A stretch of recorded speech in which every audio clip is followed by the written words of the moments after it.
In this series, we take you on a culinary ramble through the wild foods of Britain. We'll show you how to identify them, prepare some delicious dishes that'll hardly cost you a penny, turning a stroll in the countryside into an exciting gastronomic outing. Welcome to the Forager's Field Guide. It's a glorious autumn day, and this is the best time of year if you're looking for mushrooms. Now, I've always been a fan of field mushrooms and cep and chanterelle, which are pretty easy to identify. But when it comes to fungi, I think you've really got to know what you're looking for. So I'm going to meet Christopher, my foraging guru, in the Forest of Dean, which he says is one of the best places in the country to look for them.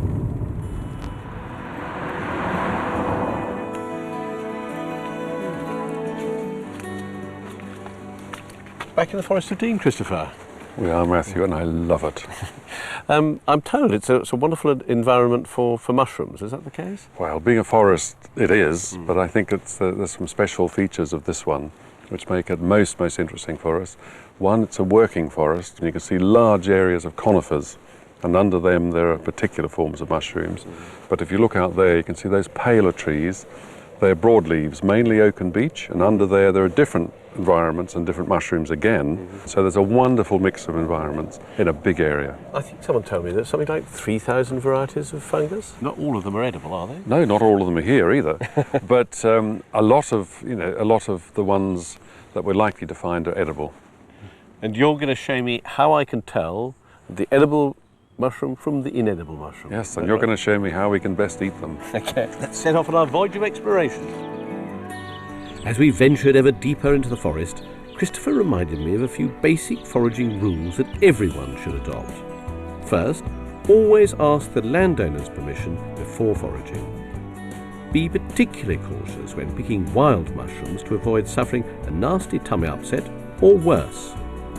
Always take a good field guide with you to help identify fungi, and if you're at all uncertain, don't risk it. Find safe, unpolluted sites to forage in, and only gather small quantities of each species, so plants can grow back.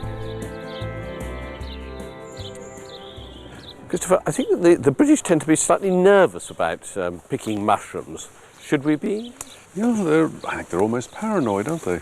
They go to the continents where you get these amazing collections of edible mushrooms in the markets and in restaurants, and here we've got this wealth in the forest.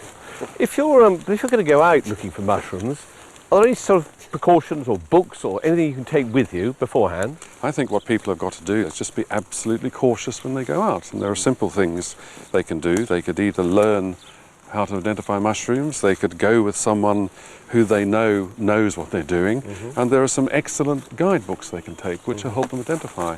But the key thing is that they know how to choose an edible and how to avoid a not edible. They're happy. So what are the sort of signs for edible fungus?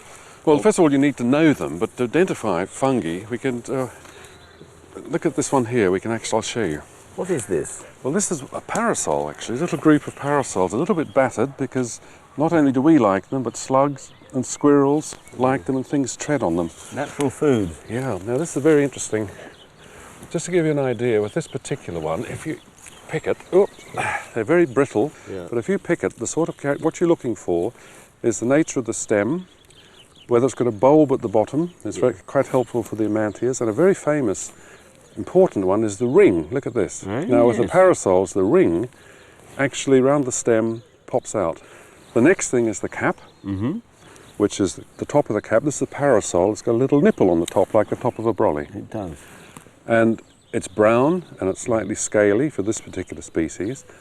And then underneath, if you look, you will see this one's got gills, which are lines, and this is where the spores are formed. And some mushrooms might have pores, like the boletus, this famous cep, or others, like the hedgehog, will have little short spines. But what is under the cap is very characteristic of different species, so you need to know that. Then you might look at the flesh. And the flesh in this one is white. And if you break them, the cap, the colour of the flesh can often be very helpful in identifying, as well as the smell. Some have no smell, some have very characteristic smells. This has a very faint, rather fresh, milky smell, I think. But you said they're good to eat, so should we pick them and see what else Is in the woods. Yeah, parasols are among the best edible mushrooms in this country, so let's take some. Let's clear that lot out. Right, let's go.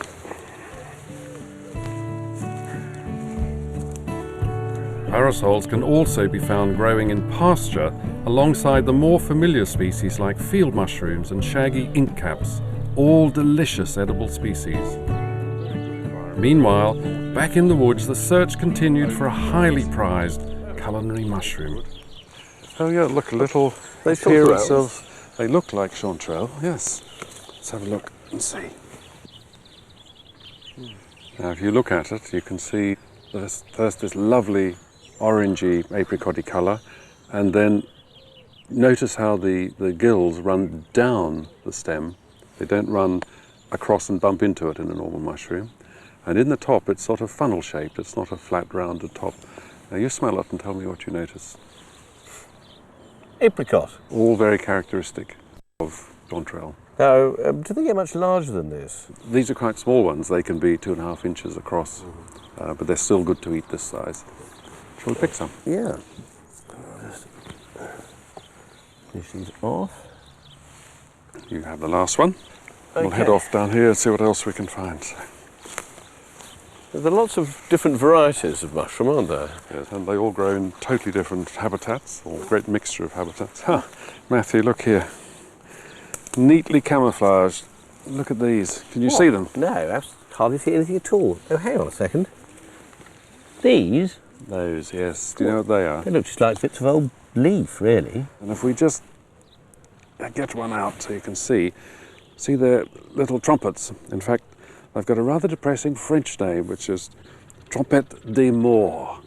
Trumpets of death. Yeah, not very encouraging if you're going to eat them. But there's a much nicer English name, which is Horn of Plenty.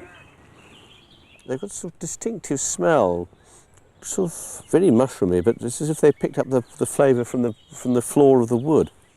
And are these some of your favourite mushrooms? Not my favourites at all. I just don't think they've got a very, very distinctive taste for me. But they have a lovely texture when you're cooking them. And like one of the interesting things about a lot of the wild mushrooms is the mixture of taste and colour and texture. And so you often find these used not so much on their own, but in mixtures with other mushrooms. So it might be very interesting for you to cook with. Well, I think I've got enough there to be going on with. It's a good collection there. Yeah, just give me an idea of something to cook up with that. So I'll see you later. I'm very hungry. I'll go over here and see if I can find some other mushrooms in another site. Part of the pleasure in searching for wild mushrooms is the mystery that surrounds them. Not surprising when they suddenly appear overnight, displaying the vibrant colours of the saffron milkcap, the statuesque proportions of a boletus, or the alien qualities of these strange puffballs. But there's one species that really fires the imagination. And look at what we have here. This beautiful. Anyone will remember from their childhood storybook days, this beautiful red mushroom, white stem, white warts all over it. Very beautiful, easy to identify, easy to avoid, and very poisonous. Don't touch it. It's a fly agaric, and you want to avoid it, but isn't it beautiful? Oh, what a beautiful sight. Amazing. I'm surrounded here in a ring of Russula mushrooms, and they're very characteristic of several of the Russulas. They're round, little indentation in the top of the cap, and these stunning colours. This is, red, almost aubergine colour, pink on the outside. The flesh is white, off to a yellow colour. So I'm going to take some of these off with me. They'll be very delicious when we get back. Well, look at this collection. Just goes to show what a range of mushrooms you can find in the forest if you go looking. Mixture of colours, size, texture, they'll be delicious. There are loads of things you can do with mushrooms, but I'm going to make a mushroom soup today. I'm going to save the chanterelle and trompettes for another recipe and use these magnificent parasol mushrooms that I found in the woods. In goes the bacon and the onion and the garlic. Okay. So while that's happening, we can get on with chopping the mushrooms. And there's no point in being too fancy about this. Nice and coarse. I think you want the sort of all that texture of slippery, slathery feeling of wonderful cooked mushrooms when you come to eat the soup. In they go. Gosh, almost filled the pan, but they'll cook down. Not to worry, they'll cook down lots. Just stir that around so that'll help release its juices and mix up with all the other elements in this delicious, delicious, delicious soup. Then in goes the stock. Stir that around and let it simmer for a while. And the final touch is just to add a splash of cream, just to give it that sort of smooth edge to it. There we go. Ready to serve, I'd say. Oh, Christopher. I can smell that downwind. That's lovely. Nick of time. Now, see what I've done with those parasol mushrooms Doesn't that look you amazing? found? That beautiful colour of those mushrooms, isn't it? That dark brown and the lovely creamy middle. I'm quietly confident about this. There you go. How do you think it is? I just love them, these parasols, the way they keep their texture. I would call that a perfect parasol potage myself. Don't overstate the case. Another favourite autumn food to forage is the sweet chestnut. You find these beautiful trees growing in woods and parkland all over the country. And one of the oldest and largest examples is the great Tortworth chestnut in Gloucestershire. So this is the famous Tortworth sweet chestnut. This is it indeed. And see in the middle, see that enormous gnarled central trunk, actually in the centre of a circle of trees. Yes. That's the original trunk. And as the branches might have fallen down or blown over in the wind, still living, then they sucker. Just like laying a hedge. And so what we've got is this circle of younger looking trees, but the same core tree. This is what age does to you, Matthew. Age cannot wither you, Christopher, nor stale your infinite variety. God, it is absolutely an astonishing tree. Well, how old do you think it is, Christopher? Well, the story is it's about 800 years old, from King John's time. God. What we're after is the fruiting bodies, which are these lovely prickly. Ow! Yep. Yeah, they are inside prickly. which are the sweet chestnut. And the leaves are still used in Spain as a herbal medicine for coughs. Yeah. And but these wonderful nuts, they're very, very rich in starch, and you can peel them in foraging, and you get a lovely white. See that? Oh, lovely yeah, little- yes. But I'm sort of getting Sink in your there. teeth into that. Oh, well, yeah, I'll swap. Yes, in that so swap case. over. Your So nails are better than mine. yeah, and you can eat them. So they're actually quite nourishing, crisp. Crunchy. Yes. You also, I think they dry them too, because I've seen chestnut flour for sale and things like that. They're very versatile. It certainly is. Well, should we pick up a few from the ground and I'll take them back to the kitchen? I'm sure I can find some use for them somehow. Ah, they are prickly though, don't you? You have to be a bit careful. No. That's the challenge of foraging. That looks like enough, doesn't it? Yeah, it must be going on with. Great. Let's Okay. see what else we can find. While Matthew headed back to the kitchen, I went in search of a few more autumn fruits. Sloes are the tiny wild plums of the blackthorn tree. They're unpleasant to eat raw, but you can extract a delicious flavouring for jellies and alcoholic drinks if picked after the winter frosts. If the squirrels haven't got them, look out for walnuts. They're rich in fat and protein. The Greeks and Romans believed they were good for the mind because of their uncanny resemblance to the human brain.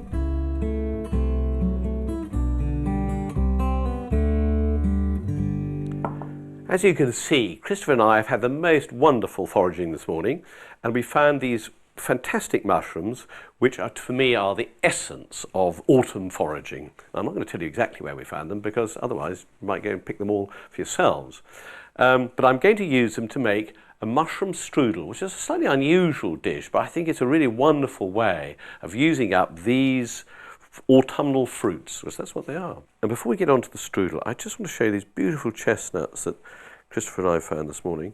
These are the small English sweet, or I think they're called Spanish chestnuts.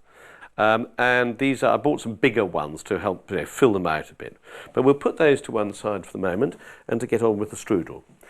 Now, the first thing you have to do, of course, is to chop the mushrooms. I don't think you need to be too particular about the size of and how you cut them. I'm just slicing them across here because I think that's the easiest way. But you want to know that you're eating mushrooms, so don't cut them up too small. You do need quite a lot of them because, like all mushrooms, they're largely composed of water and they cook down a lot while you're cooking. So I'm just going to cut the chanterelle in half like this. So just a little pile like that. They look so beautiful, don't they? They're sort of lovely autumnal yellow, slightly orangey colour. And add the trompette de mort, which I say look quite sinister, but in fact are pretty tasty. And then these big flat mushrooms, which you can find in really every grocer's or supermarket, but they help to add bulk to the dish.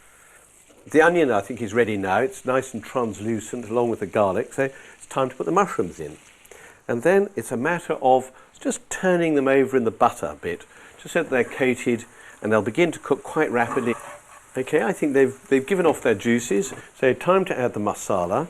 Just a good glug. I mean, you don't want to be very finicky about it.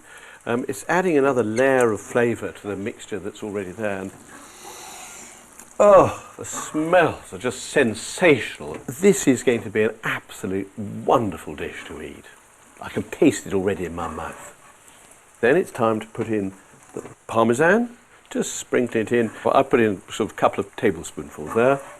And then the final thing to add at this stage, which is the flour, which is just there to thicken up the sauce so that when you put it into the filet pastry parcel, that it doesn't flow all over the place. It gives it a sort of nice unctuous richness to it. Just putting in the parsley, the chopped parsley at the end, which brings a sort of little touch of freshness and a beautiful touch of colour to it. And then just stir it in so that it's well mixed into with everything else into the dish. And then just turn off the heat and leave it, because you want to keep that wonderful sort of fresh flavour of the parsley. While the mushrooms have been cooking, I've been getting the filet pastry ready. This is something which you can buy in any supermarket. It's very delicate, very thin layers of pastry, and it dries out very quickly, so you have to work fast. And I'm going to paint the first layer of filet pastry with butter, like that. And then you put another layer on top, working as quickly as you possibly can. And then paint that with butter as well. It may seem rather extravagant on the butter front, but it helps the pastry to go all wonderfully crunchy and delicious while it's being cooked. And we'll just put that on. Okay, so you lay them all in a nice oblong like that. Now I think we're ready for the mixture.